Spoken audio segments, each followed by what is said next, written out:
Bonjour à tous, je suis le Père Jacques Gomard et je vous propose un autre regard sur la Semaine Sainte.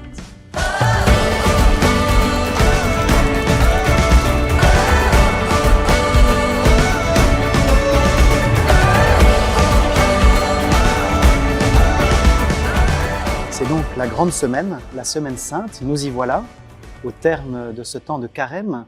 Cette semaine, elle est particulière parce qu'elle célèbre le cœur de notre foi chrétienne. Elle nous permet d'entrer à nouveau, avec plus de profondeur, d'année en année, dans le mystère pascal. Le mystère pascal, c'est la mort et la résurrection de Jésus, sa passion, sa résurrection, jusqu'à son ascension et même à la Pentecôte, au don de l'Esprit Saint.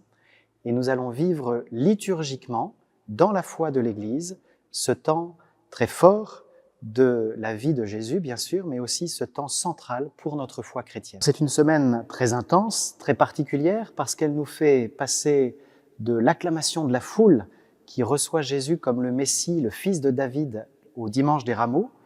Elle nous fait passer donc de cette exultation d'une foule au cri de la même foule qui demande la condamnation de Jésus à mort. Donc on passe de l'exaltation à la déréliction, à l'abaissement le plus total de Jésus qui va mourir sur la croix.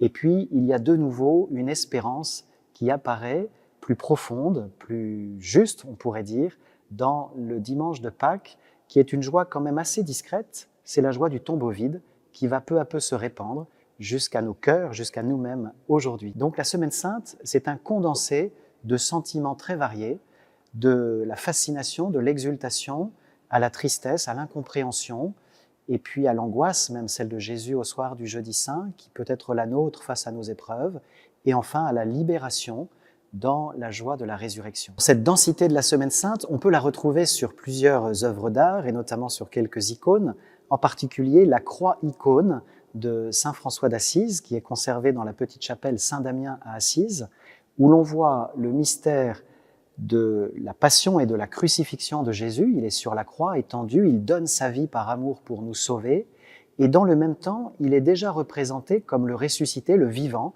Il a les yeux grands ouverts, il est déjà dans la vie éternelle, et donc cette croix, comme l'évangile de Saint Jean d'ailleurs, dont nous entendrons la lecture au Vendredi Saint, eh bien, superpose à la fois la mort et la résurrection de Jésus dans une même œuvre d'art.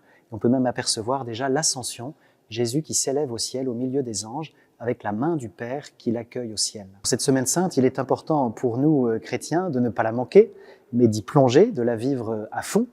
Et alors si nous avons vécu un carême fervent, eh bien cela sera un beau couronnement. Si nous avons le sentiment d'avoir peut-être manqué notre carême ou de nous réveiller au dernier moment, eh bien gloire à Dieu, c'est le moment de vraiment suivre Jésus de plus près et donc de vivre cette semaine intensément. Voilà, de ne pas la laisser passer sans y plonger.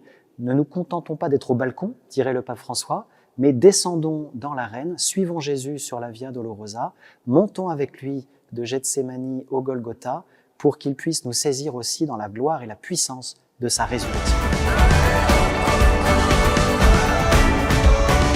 Alors dimanche, nous vivons le dimanche des rameaux et de la passion du Seigneur. Les rameaux et la passion. Il y a deux parties. À la fois, nous entendrons au tout début de la célébration, à l'extérieur des églises, quand c'est possible, l'évangile où Jésus va demander à ses disciples de trouver un ânon et de pouvoir monter dessus pour aller jusqu'à Jérusalem. Les gens l'accueillent avec des rameaux, avec des branches, Hosanna au fils de David, et nous lèverons nos rameaux qui seront bénis. Nous pourrons les poser sur les crucifix de nos maisons en signe de notre foi en la vie éternelle, la vie qui est plus forte que la mort. Et donc ça, c'est la première partie. Nous célébrons l'entrée messianique de Jésus à Jérusalem.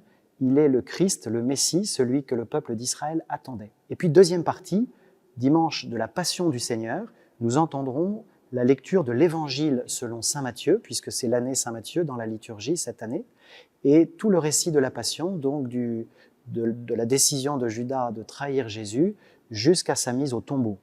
Alors souvent, c'est une surprise.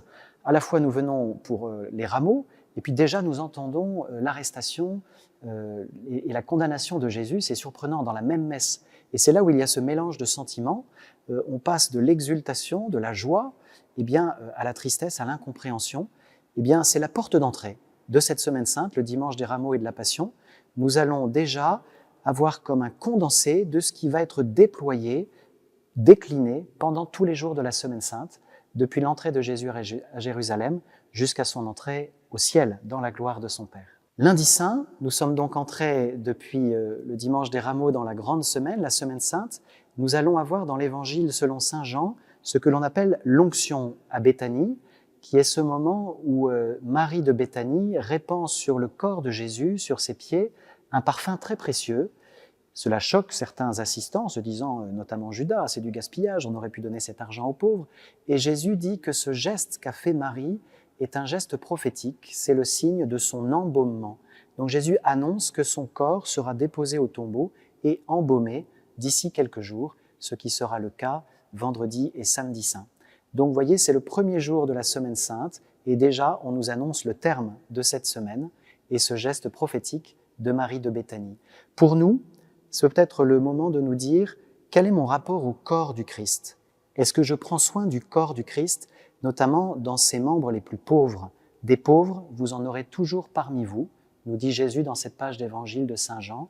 Qu'est-ce que je fais aujourd'hui? Qu'est-ce que je peux faire pendant cette Semaine Sainte pour les plus pauvres, pour ceux qui m'entourent, pour ceux que je croise dans la rue, par exemple? Mardi Saint, c'est donc à nouveau dans l'évangile selon saint Jean que nous pourrons suivre Jésus, avec cette fois une scène située au Cénacle, au soir du dernier repas, et les deux personnages principaux, ce seront Judas et Simon-Pierre, deux figures de disciples, les deux vont trahir Jésus, celui qui va trahir Jésus pour de l'argent et celui qui va trahir Jésus par peur. Judas va renier son maître contre 30 deniers. Judas a le cœur double, il fait comme s'il était en communion avec Jésus, alors qu'en fait il est déjà entré dans la trahison. Et c'est pourquoi il laisse prise à Satan, au diviseur, au tentateur, à celui qui veut nous couper de Dieu. Donc méfions-nous, ce n'est pas parce que nous sommes des disciples de Jésus que nous sommes toujours en communion avec lui. Il peut y avoir dans notre cœur une duplicité que Jésus veut guérir pour que nous soyons unifiés. Et Simon-Pierre, lui, il va renier Jésus, par peur, par présomption. Il se croit plus fort et il va tomber. Soyons aussi prudents, ce n'est pas parce que nous sommes disciples de Jésus que nous sommes à l'abri de tomber, et nous le savons bien. Mais Jésus, d'un seul regard, si nous nous tournons vers lui, nous relève par sa miséricorde. Cette miséricorde, si nous ne l'avons pas encore célébrée pendant le carême, il est temps d'aller la demander dans le sacrement de la réconciliation, en nous confessant, en demandant le pardon de nos péchés, de ces complicités volontaires avec le mal, et en accueillant le pardon du Seigneur par l'absolution qu'un prêtre peut nous donner. Vraiment, si nous n'avons pas encore reçu ce sacrement, allons-y, c'est le moment. Mercredi Saint, nous continuons à entendre l'Évangile autour de la figure de Judas, le disciple qui a trahi Jésus. C'est vraiment le drame du jeudi et du vendredi saint qui se noue déjà, qui se prépare. Nous l'avons entendu hier, mardi saint, chez saint Jean.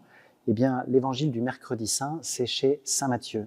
Mais c'est le même apôtre, la même posture du disciple qui va finalement trahir celui qui l'avait suivi.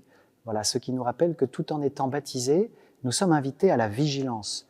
Lorsqu'on est entré dans le carême, nous avons prié pour que ce temps de carême soit un entraînement au combat spirituel, pour que nous soyons plus forts face aux tentations, pour toujours être fidèles à Jésus et au oui de notre baptême.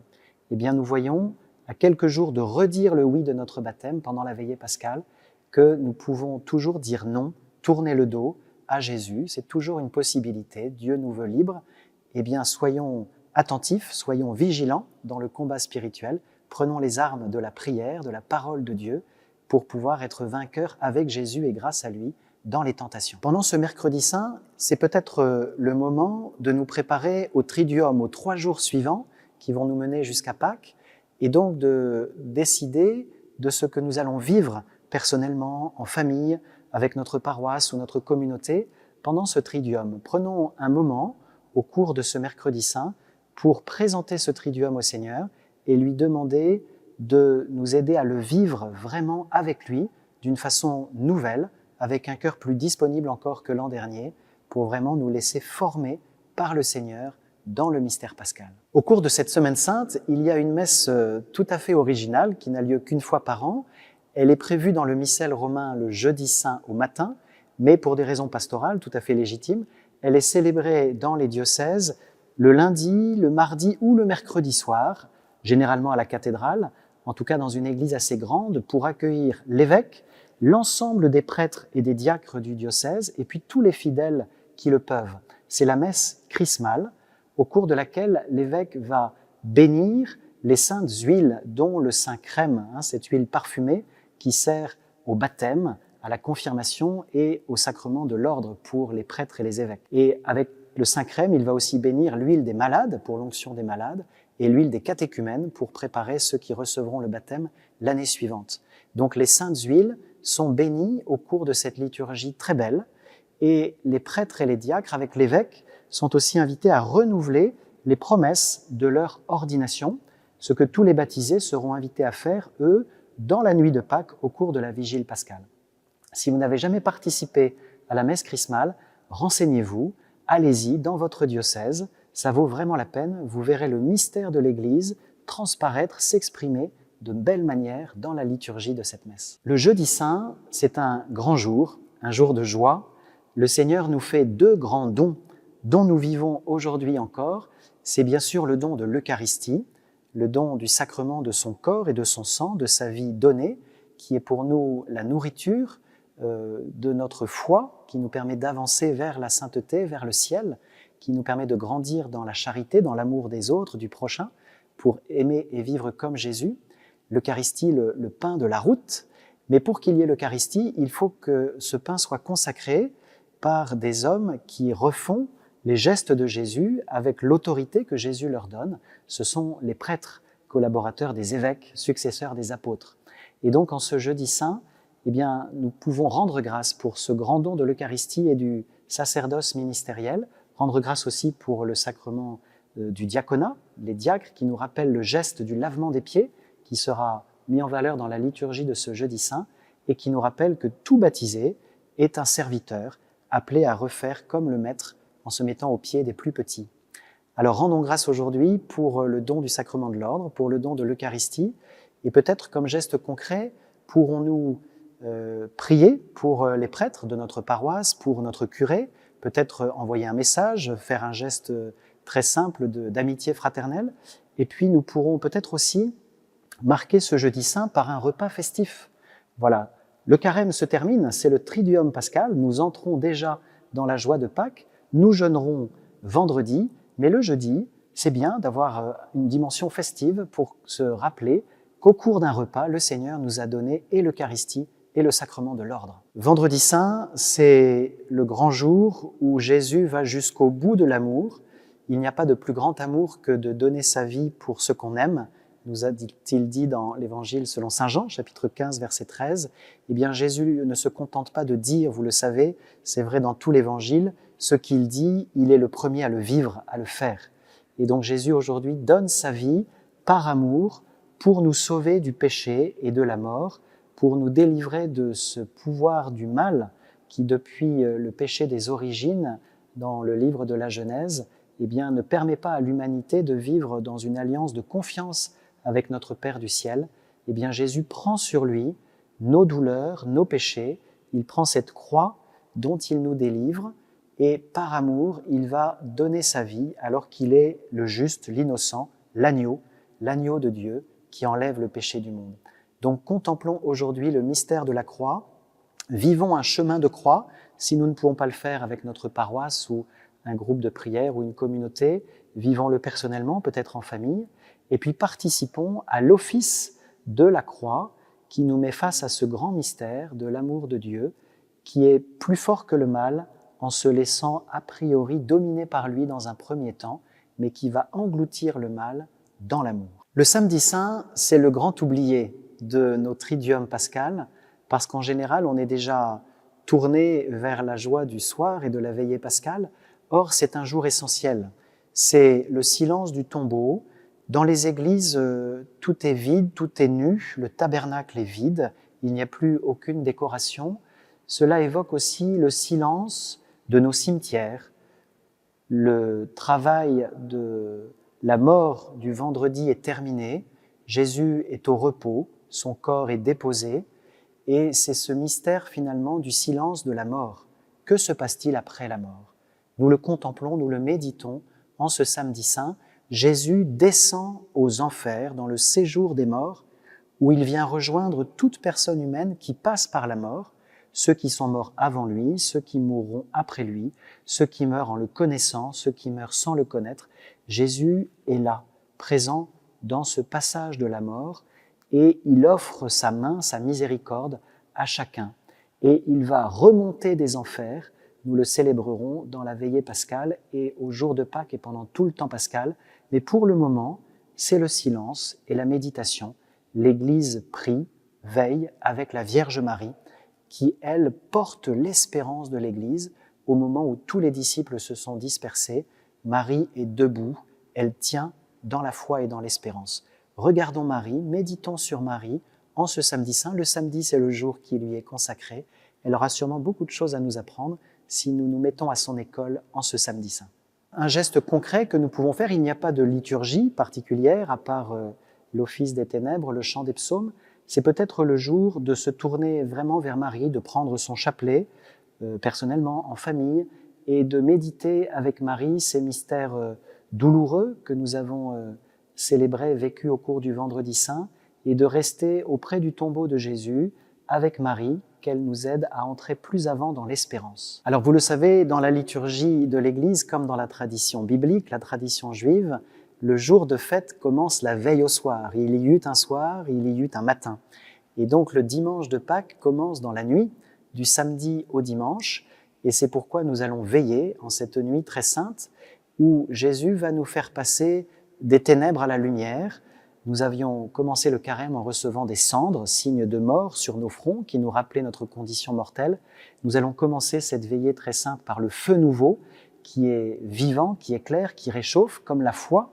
Eh bien, en cette nuit où les catéchumènes vont être baptisés, vont dire oui à l'amour de Dieu et devenir fils et filles par la grâce du baptême, nous allons nous-mêmes renouveler notre oui, notre foi baptismale, ce pourquoi nous nous sommes préparés pendant le carême, et nous allons entrer dans la joie de la résurrection en chantant l'Alléluia pascal, cet Alléluia dont nous avons été privés, dont nous avons jeûné pendant le carême, et que nous allons pouvoir déployer, chanter dans la liturgie, mais aussi dans notre vie, dans notre témoignage, dans l'annonce à nos proches, à nos amis, à tous ceux qui nous entourent, que Jésus est ressuscité, qu'il est vraiment ressuscité, que par amour, dans l'amour, il a vaincu la mort et qu'il nous sauve du péché, de la mort, du non-sens. Il fait sauter tous les verrous, il ouvre toutes les portes, il fait tomber tous les murs pour que nous puissions vivre en communion avec son Père et entre nous.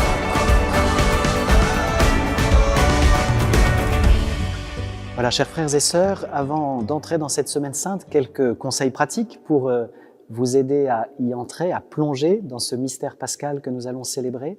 D'abord, vivons chaque jour l'un après l'autre, sans nous projeter trop rapidement vers la fin de la semaine, mais en goûtant vraiment la grâce qui nous est donnée par la liturgie de chacun des jours saints. Et pour cela, peut-être non seulement participer à la liturgie dans notre paroisse, mais aussi prendre un temps de prière personnelle à la maison, dans sa chambre, ou dans un coin prière que nous avons, que nous aimons, et lire, prier, méditer l'évangile du jour, qui nous donne l'essentiel de ce que l'Église contemple et célèbre en ce jour saint. Voilà, première piste concrète, donc, prier personnellement avec l'évangile du jour saint. Deuxième conseil, c'est de prévoir peut-être un triduum, c'est-à-dire du jeudi au samedi soir, au dimanche de Pâques, vivre ce triduum d'une façon suivie, si nous le pouvons.